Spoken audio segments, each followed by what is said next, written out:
Hey guys, welcome to the Liberal Hive Mind, a channel solely focused on exposing the abundant hypocrisy of the left. Alright guys, so we have heard from Don Lemon and the rest of them that the judge overseeing Kyle Rittenhouse's case is clearly biased. He's acted unethically, and it should be cause for mistrial. Don Lemon said it himself. I think, for me, I don't think it works that way legally. That's cause for a mistrial. And oh, the audacity of left-wingers to talk about a mistrial. I have never seen a group of individuals so hell-bent on perverting the justice system as Democrats are in the modern day. Talking about a mistrial, if anybody deserves a mistrial, it's the defendant, and a mistrial with prejudice. And so that is exactly what I want to focus on. It seems as though pretty much everybody with their heads screwed on straight just wants the justice system to work properly, just wants an American citizen, Kyle, to get a fair shot and a fair day in court where he is treated without prejudice. And it seems as though Democrats want the exact opposite. A corrupt group hell-bent on seeing a specific verdict and a specific outcome. Law, justice, evidence be damned. And so let's really talk about mistrial. Let me show you guys exactly how out of whack and out of their minds these Democrats really are. But of course, before we get into any of it, please make sure to leave a like, a comment, subscribe, share the video as much as possible. We are still shadow banned by the YouTube algorithm, hidden from non-subscribed viewers. And with that out of the way, let's roll the tape. Alright folks, so the first one that we have to cover, of course, you've probably heard it before. You might have even seen the video evidence, everyone's talking about it, so of course we have to cover it. Rittenhouse defense team files motion that prosecutors in Kenosha withheld video evidence. According to the motion, the file size given to the defense is only 3.6 megabits, while the prosecution's full video was 11.2, and that the larger file was not provided to the defense until after the trial concluded. And so here is a side-by-side. The low-quality video is what the prosecution team presented to the jury, showed in trial, and of course what they made available to the defense team, while trying to make a point which was admissible into court that Kyle had aimed his firearm to, I believe, the Zeminskis. I believe that's their last name. And then they zoomed into a grainy, pixelated, extremely low resolution frame in order to make that point. While the entire time they had access to a much larger file, which was essentially high definition, to which, by the way, they actually admitted during the trial when they were presenting the evidence. This is the same quality as our version, is it? Yeah. Our version is much clearer. Yeah. We'll have to get our...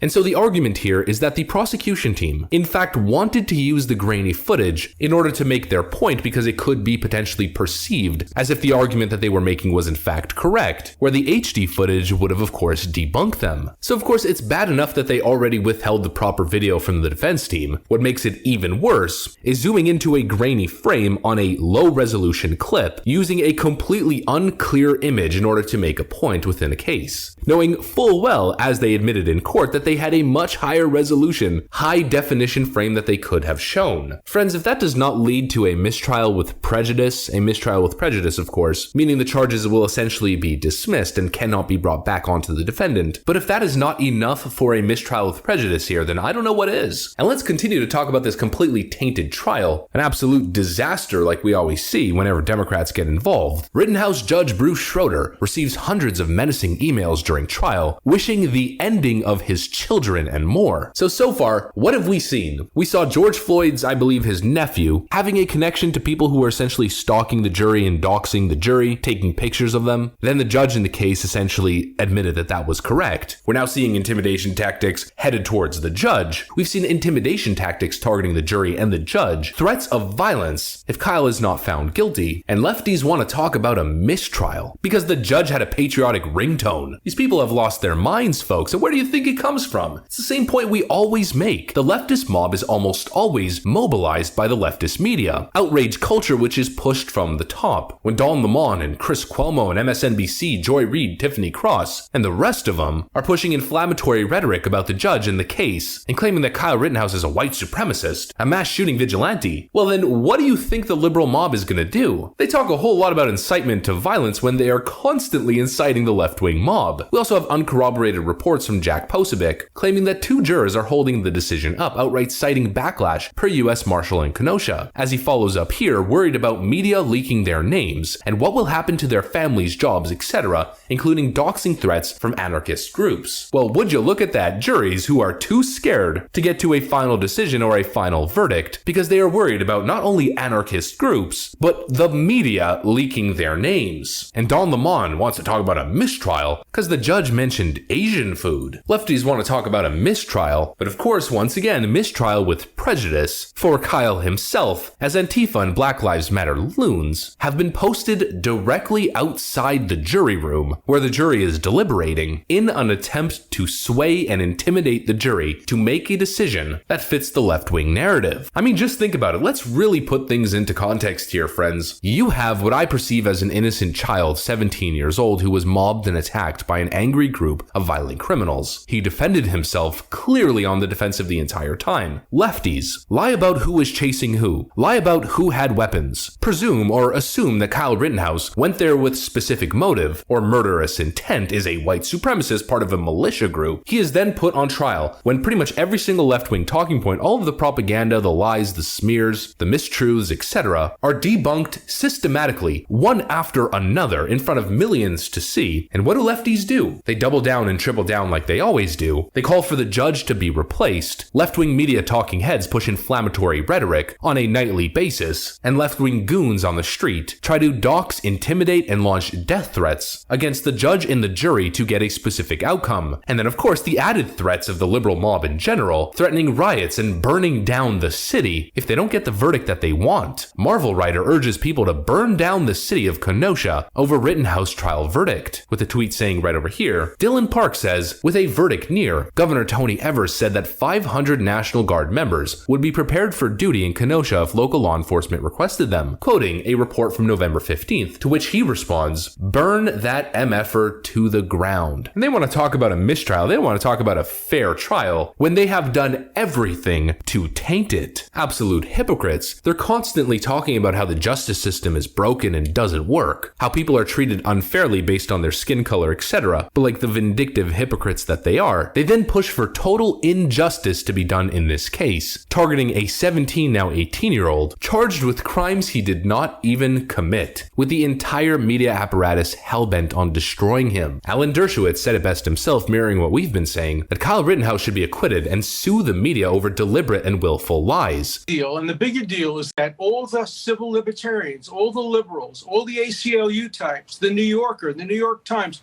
they all attack the judge for simply applying the Constitution. These phony civil libertarians couldn't care less about due process, about free speech. All they want is due process for me, but not for thee.